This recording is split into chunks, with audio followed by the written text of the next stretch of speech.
explico, de temas correlatos a esse, que talvez façam sentido e, de certa forma, se conectam com a abordagem que eu queria começar a falar com vocês aqui hoje. Porque, inicialmente, a ideia é tentar fazer uma conexão mais direta enfim, um certo discurso de autoridade que prevalece, especialmente no acadêmico, e mais tentando fazer uma conexão com o debate científico e também institucional, e aí, obviamente, entra o papel das Supremas Cortes.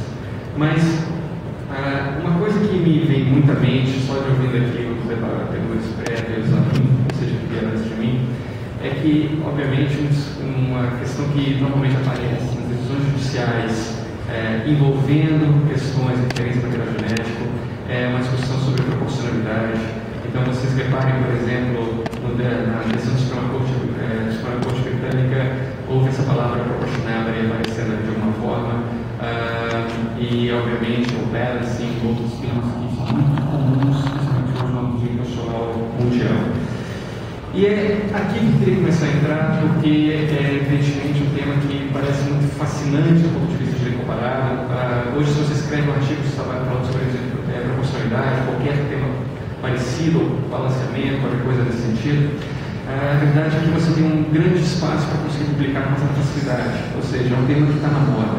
Então, quando você começa a verificar isso em fóruns internacionais, grandes internacionais, você começa a comparar que vários artigos ou vários temas que você acaba encontrando sendo reproduzidos com uma certa frequência, com sucesso, eles tocam nessa temática. Tá? Por quê? Porque hoje, do ponto de vista internacional, do direito comparado, a palavra, ou seja, a proporcionalidade, a tentar encontrar uma proporcionalidade, ela tem um sucesso nos tribunais. Ou seja, os tribunais, de modo geral, eles têm aplicado isso com uma frequência bastante forte e com muita aceitabilidade, tanto do ponto de vista da sociedade, e especialmente do ponto de vista também da academia, ou seja, a academia reproduz esse discurso com muita frequência. Então, olha só, é uma certa ligação, uma simbiose entre academia e instituições que acaba sendo muito interessante do ponto de vista, ou seja, uma metodologia que acabou tendo um sucesso muito grande. Vocês aqui no Brasil devem se verificam isso como uma constância bastante alta, ou seja, especialmente o Supremo Tribunal Federal, aplicação meio torta, meio confusa, não muito clara sobre o princípio da proporcionalidade, e a gente tem, por exemplo, em alguns casos até parecidos com esse, a aplicação desse princípio. Um tempo atrás, numa temática que não é exatamente material genético, mas envolve também pesquisa científica, a questão, por exemplo, de células tronco, o Supremo Tribunal Federal entrou um pouco nessa discussão e trouxe ali uma confusa tentativa de equilibrar uma discussão de um lado a respeito, sei lá, se material, se pesquisa de célula-tronco, elas seriam de um lado problemáticas, ou seja, porque você está trabalhando com material sensível do ponto de vista humano, ético, e por outro lado você tinha exatamente a importância da pesquisa científica. E essa discussão acabou gerando uma decisão do Supremo Tribunal Federal muito curiosa, uma decisão que se vocês não conhecem, ela gerou decisões um pouco confusas, mas 4 ministros da Suprema Corte, do Supremo Tribunal Federal, decidiram de forma bem, tentando limitar um pouco a pesquisa genética. A genética é uma pesquisa em células-tronco, enfim, que traz um pouco dessa discussão, e aplicando uma proporção até onde você poderia fazer pesquisa naquele temático, ou seja, até que ponto era possível você fazer uma pesquisa em células-tronco. E vocês, analisando essa questão lá se vocês pararem para ler a decisão, é muito curioso que, ao aplicar o princípio da proporcionalidade a esse problema, alguns ministros chegaram ao ponto de definir, inclusive, crime, ou seja, o ministro de Direito, enfim, já falecido, ele estabeleceu, por decisão judicial, um tipo penal.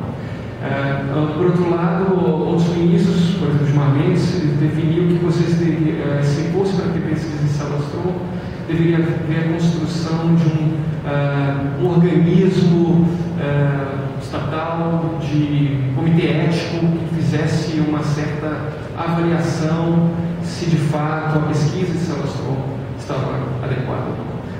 Então você repara o seguinte: quando vocês começam a verificar cortes constitucionais adotando o princípio da proporcionalidade para resolver casos complexos que envolvem, sei lá, material ético, ou discussão ética, ou mesmo questões científicas, é natural que você tenha uma certa politização do discurso. Esse é o primeiro ponto, que é muito complicado, porque às vezes é muito difícil separar uma coisa da outra, política e jurídica, mas isso é uma coisa bem real. E o segundo ponto é uma tentativa de trazer para a comunidade do direito, ou mesmo para a sociedade, uma resposta que aparente ser racionalmente justificada. E aí eu queria fazer um pouco a correlação com a palestra de hoje, que é muito interessante, por exemplo, quando a gente pega, por exemplo, no caso por exemplo, da Inglaterra, mesmo no Brasil, nesse exemplo que eu falei da solução, que não é exatamente material genético, como está trabalhando aqui, mas de alguma forma tem essa ligação, é que a Suprema Corte adotar esse argumento, que é um argumento que eu falei no início, está na moda, ela politiza, de certa forma, o discurso, traz um certo equilíbrio entre duas esferas, por um lado, o interesse social, ou de repente na coleta de material genético, e por outro lado, a própria dignidade, ou a própria liberdade, ou a própria privacidade, ou seja, pode ter argumentos para tentar justificar por que você vai para um lado ou outro. Mas a verdade é que as cortes constitucionais decidem de forma muito pouco coerente nessa temática. Você vai ter cortes constitucionais que muitas vezes vai trabalhar claramente para a privacidade, outras vezes cortes vão trabalhar muito mais com a discussão, como veio na Inglaterra, de interesse público. E não há muito claramente uma justificação, a não ser uma justificação que tenta se espelhar em algum argumento aparentemente racional. Né? E aí que entra o princípio da proporcionalidade como um argumento plausível. Vocês pegam as decisões no Brasil a respeito dessa temática e vocês vão reparar o seguinte: a palavra racional ela é muito usada tanto para justificar esse princípio ou como uma forma de trazer uma certa legitimidade à decisão.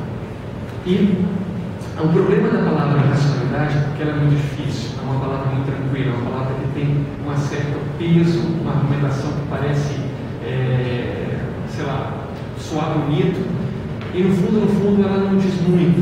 Né?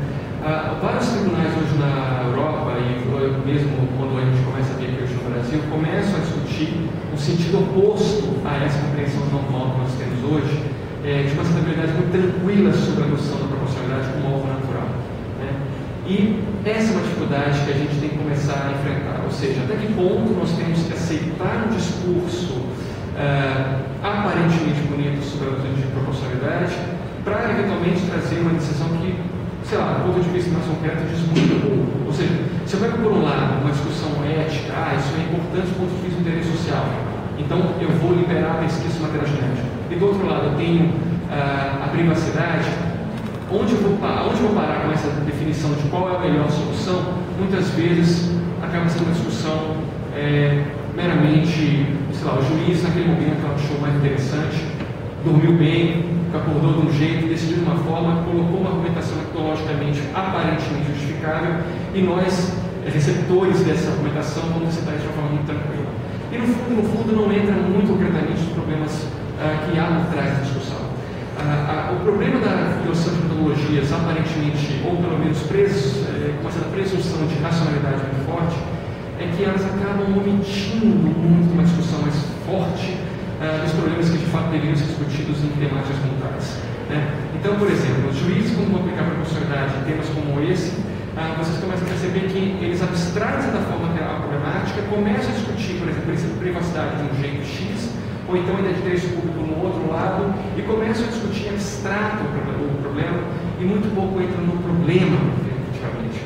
E no final, é uma discussão que parece não se resolver muito. E aí que entra o tema que eu quero começar, rapidinho, já me falei pra caramba, mas hoje. Tá? Ou seja, até que ponto as instituições, e particularmente as instituições do direito e as cortes constitucionais, adotam essa discussão, ou temas ou metodologias como a proporcionalidade, para justificar um discurso racional, e até que ponto isso, na verdade, é um discurso de autoridade que talvez de autoridade diz um pouco. Ou seja, geralmente quando a gente fala de discurso de autoridade, a gente associa discurso de autoridade a uma compreensão de um argumento, sei lá, cientificamente embasado, que tem uma certa correlação com pesquisas, enfim, que o argumento de autoridade seria um argumento com algum pé em pesquisas, sei lá, tem alguma noção, sei lá, uma discussão científica. A palavra científica é meio complicada, então me confunde um pouco para falar isso de forma tranquila, Mas, enfim, geralmente a gente pensa em argumento de autoridade como um argumento que tem um embasamento do qual nós vamos extrair essa informação como algo legítimo e que vale a pena ser reproduzido. Só que no momento que a gente passa a perder um pouco o sentido dessa, sei lá, ou esse pé no chão, essa simplicidade que eu falei agora, ou, por exemplo, você tem a discussão sobre a proporcionalidade, e você abstrai isso de uma certa forma e começa a discutir em abstrato, a verdade é que o argumento de autoridade ele passa a ser menos um argumento de autoridade no sentido original que eu falo para vocês, quer dizer, esse sentido mais ligado a uma preocupação científica e baseada na realidade, e passa a ser uma discussão muitas vezes focada no argumento de autoridade por ser simplesmente um argumento de autoridade. O que eu chamo de argumento de autoridade? Argumento de autoridade. Deixa eu fazer o primeiro passeio aqui. Deixa eu ver aqui. Né? Quer dizer, eu vou fazer uma ideia um pouco mais rápida aqui, para não ficar muito chato, mas o primeiro ponto que você tem que ver é o seguinte. Primeiro é isso que eu falei, ou seja, o argumento de autoridade você relaciona normalmente com um argumento científico, um argumento que tem uma certa formato por experts, ou um termo. Então, quer dizer, um argumento que você reproduz porque você acha que de fato ele tem alguma viabilidade, comprovação, ou seja, é interessante. Obviamente, a dificuldade que tem em relação a isso é porque a própria concepção de ciência é muito complexa e você acaba sendo tomado por N discussões filosóficas, epistemológicas, que eu não vou entrar aqui em detalhes, e que tornam isso mais difícil. Né? Enfim, mas um outro aspecto que é interessante é que a partir do momento que você perde esse chão da realidade, e aí você começa a fazer um argumento de autoridade relacionando ele com o argumento de poder, você tem a seguinte compreensão. Deixa eu passar aqui direto, que é o seguinte: especialmente numa cidade como a nossa, no Brasil, que é uma coisa bem interessante, os cursos jurídicos, vocês que têm aula eventualmente com o Zé Rodrigo, ele fala isso, ele escreveu um livro dele lá sobre como decidir as cortes, ou em outros temas mais.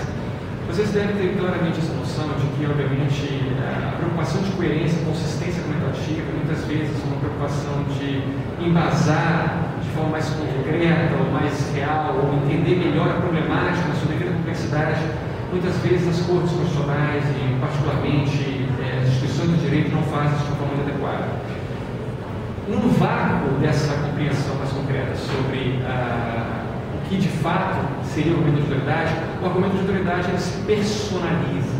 Ou seja, ele se torna um argumento de autoridade porque a pessoa que fala aquele argumento ela tem alguma forma de poder, alguma forma de influência sobre aquele argumento, mas não exatamente porque ela tem conhecimento científico ou embasamento científico para dizer sobre aquele tema.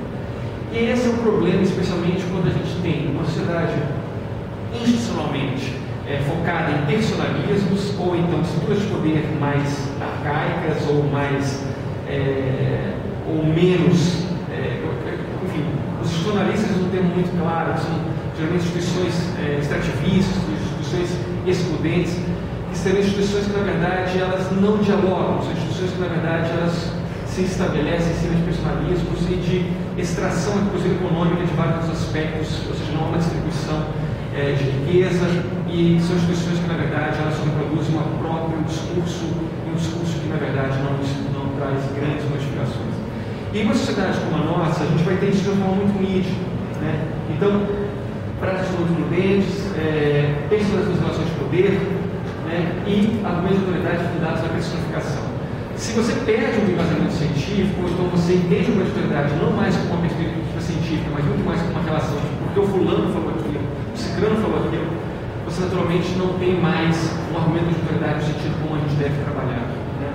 E aqui a gente tem o primeiro ponto, ou seja, discurso acadêmico e argumento de autoridade. Né? Estrutura institucional econômica, eu fiz umas relações malucas aqui, personalização das relações de poder, e por fim você tem ciência como poder personificado, quer dizer, quando a gente usa a ciência de uma certa forma, ela não é realmente uma ciência tal como metodologicamente nós entendemos, mas é uma ciência que ela se adquire como ciência porque alguém a faz, né? E também, ao mesmo tempo, a autoridade é uma personalização do poder.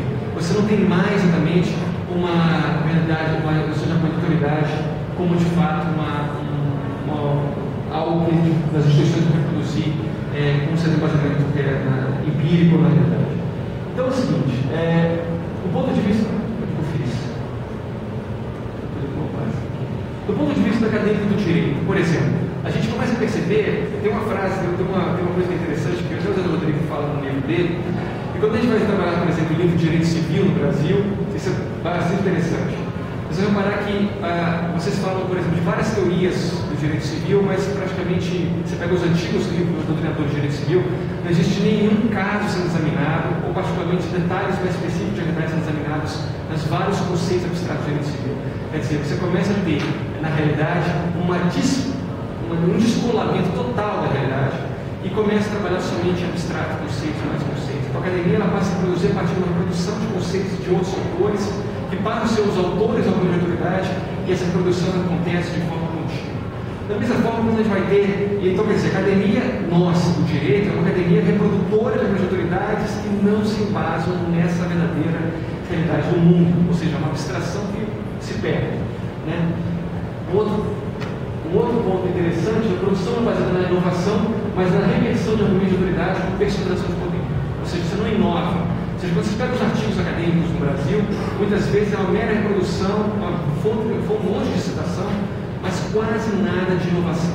Né? Por quê? Porque você acredita que porque o fulano falou aquilo tem algum valor e aquilo tem algum embasamento que vale a pena ser produzido. Mas do ponto de vista, sei lá, do que nós deveríamos entender sobre argumento de autoridade, sobre argumento de original, que seria um argumento de autoridade que tivesse um embasamento mais de pesquisa, ele se perde.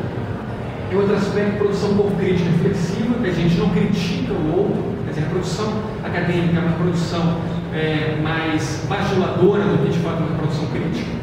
E por fim, a crítica, quando você a faz, ela se torna um ataque pessoal. Então a gente tem um problema, primeiro, uma abstração profunda da realidade, né?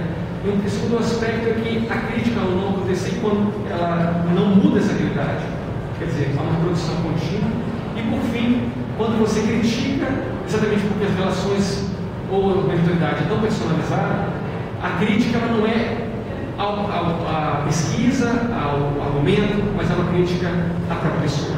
E aí você tem um ciclo vicioso muito complicado. Isso, do ponto de vista das instituições, se torna dramático. Então, o primeiro aspecto, você vai ter uma personalização da argumentação. Então, você pega, por exemplo, os tribunais do Brasil decidem muito mais em função de eu, Celso de Mello, eu, Marco Aurélio, decido esse caso, porque naturalmente uma discussão institucional sobre o caso sendo examinado. Nesse caso, por exemplo, da Sala Strom, que é muito interessante, vocês podem pegar, por exemplo, vários ministros, cada um com uma argumentação totalmente diferente entre si, e no final, cada um com propostas diferentes entre si, alguns adotando uma argumentação altamente, ou seja, parecendo racional, com base, por exemplo, no princípio da proporcionalidade, mas no fundo nós estamos uma reprodução profunda de idiosincrasias das mais diversas e que no fundo dizem pouco, né? E aparentemente embasado cientificamente, aparentemente parecendo entrar no problema, sei lá, ético da pesquisa, mas que no fundo está somente reproduzindo uma certa abstração e nada aprofundando nos debates, talvez, e que eles são muito mais profundos, como vários aqui dos expoentes respondem, ou seja, que exigem muito mais compreensão da grande problemática que envolve, especialmente temáticas como dignidade humana, pesquisa científica, privacidade, que são temas do direito constitucional extremamente complicados. Né? Então, fica naquela coisa, a metodologia que esconde o problema. E cada um dos ministros dizendo o que bem pensa da tua própria cabeça. Né? O poder institucionalizado confundido com a pessoa que o exerce, né? Ou seja, não é mais a instituição.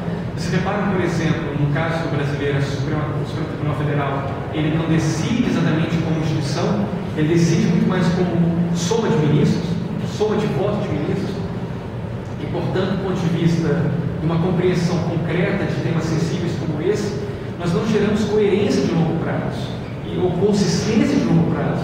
Isso na pesquisa acadêmica é terrível. Né? Você pega, por exemplo, decisões dos tribunais, sei lá, nos Estados Unidos, em que você tem opinion of the court, né? Que você tem no final uma decisão da corte.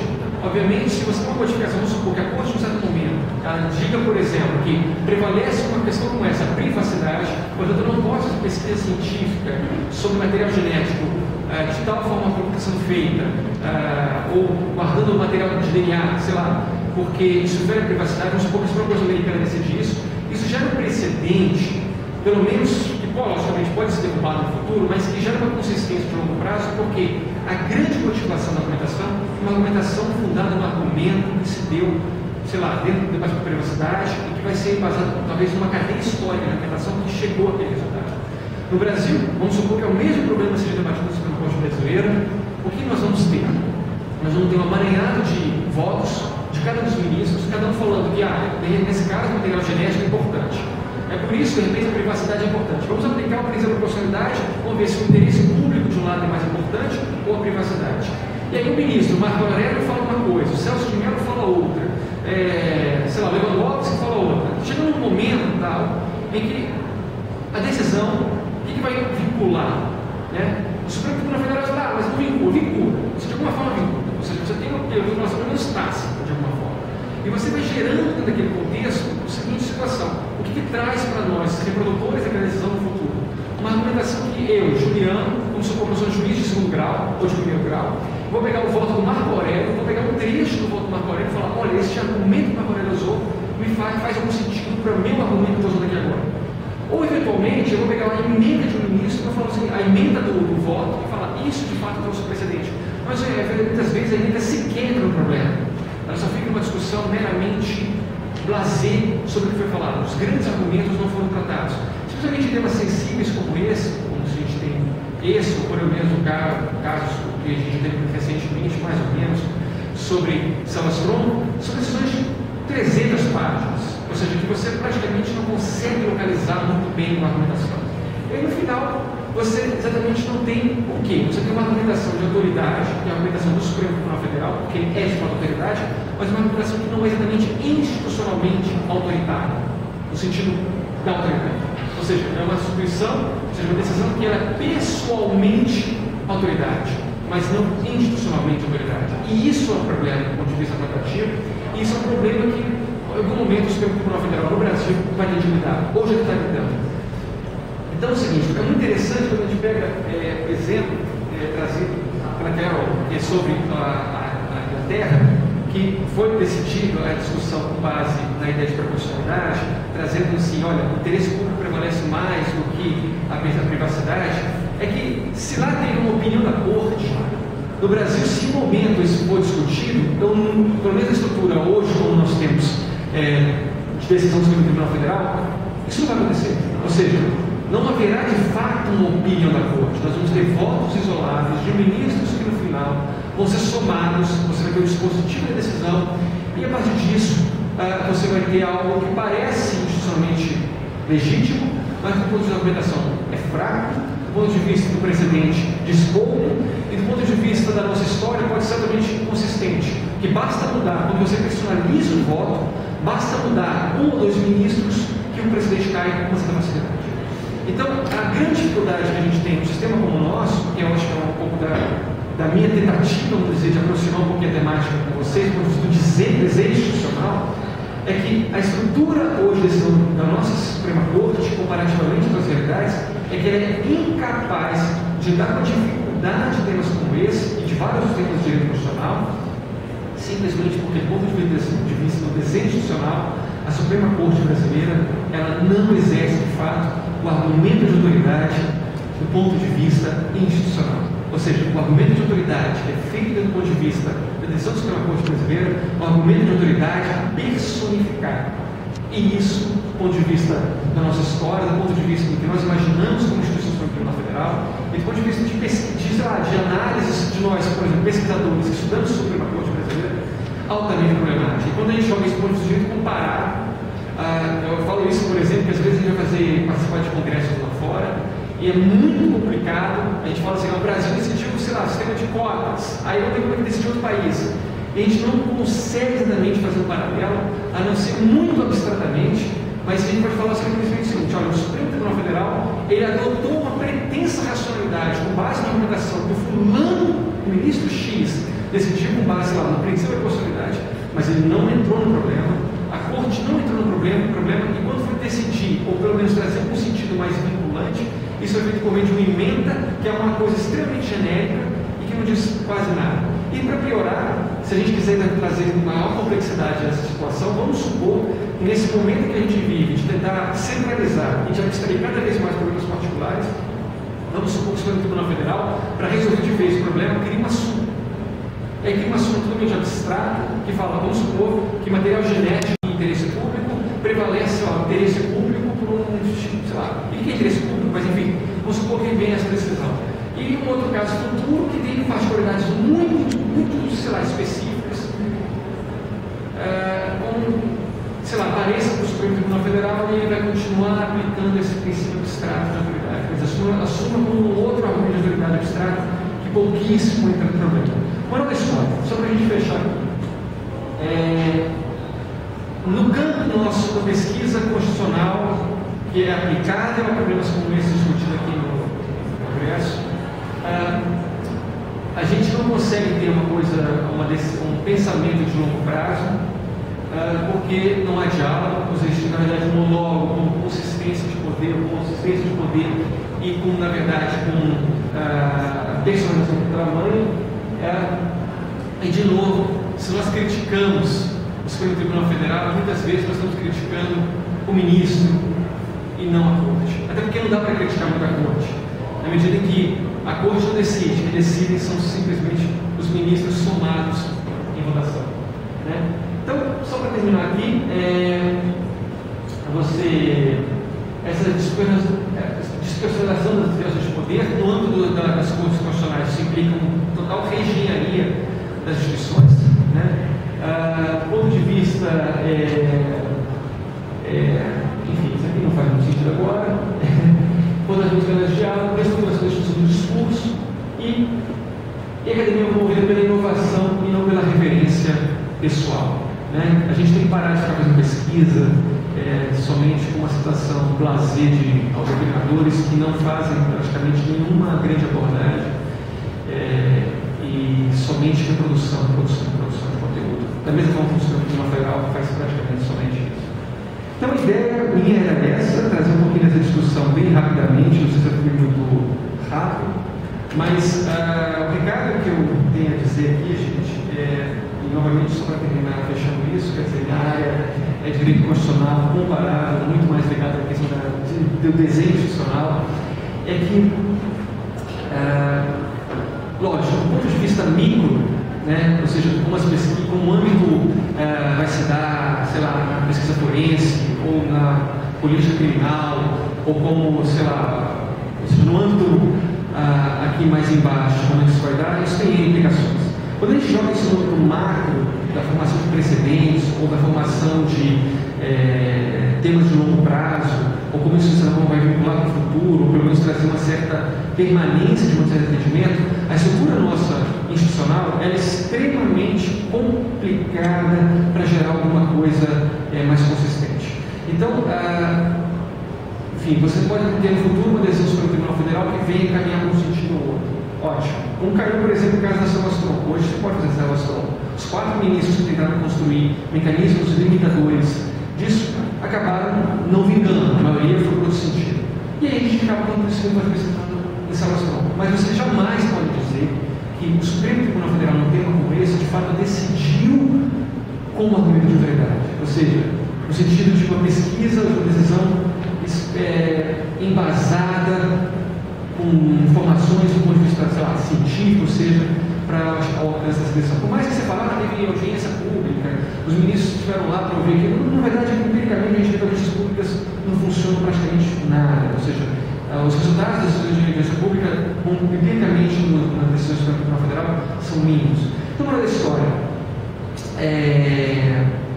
o desenho constitucional nosso, lá em cima, não consegue abarcar complexidades como esse tema, a não ser que nós façamos uma grande reconfiguração do nosso desenho institucional e que, pelo menos nos próximos, pelo menos perspectivas de médio e longo prazo, não se visualiza. Enfim, basicamente isso. Eu agradeço novamente o convite. Obrigado.